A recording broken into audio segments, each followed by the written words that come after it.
It is easily forgotten that the result of D-Day was never certain. The Commander-in-Chief had written his own apology ready if things did not go the way of the Allies. However, what was never in doubt was that casualties would be heaviest in the first few days, so the assault troops were equally spread amongst the friendly nations. But to win the war and secure the bridgeheads, numbers were needed, and in the months following D-Day to the end of the Second World War, 60% of all American forces, more than 2 million troops, left from Southampton.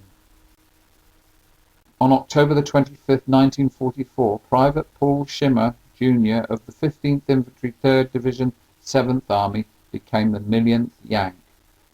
Sergeant Murray Lee of the 14th Port Transportation Corps, with their headquarters at Southampton, marched Shimer to a makeshift stage where he stood alongside the top brass, including Mayor Rex Stranger, and made an impromptu speech. Paul Shimer Jr. was a family man from Chambersburg in Pennsylvania, where he lived with his wife Marion and their 3-year-old daughter, Patricia Ann. He left his job as assistant manager in a chain store and underwent training at Camp Walter in Texas before crossing the Atlantic in a troop ship to Britain in October 1944. Wounded in combat on January 27, 1945, he was promoted to sergeant and received the Purple Heart and Bronze Star for meritorious achievement. His brothers, John and Bill, also served in France, with the youngest, Jack, a pilot in the Korean War.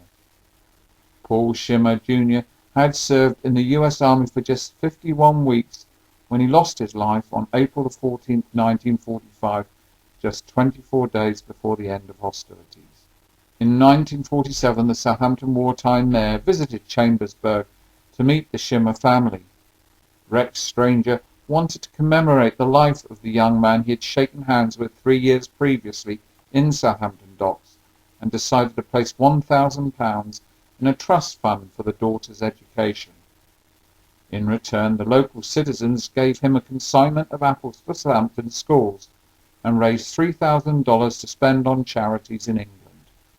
Today, Paul Shimer's grave is one of 10,000 situated at St. Avold in France.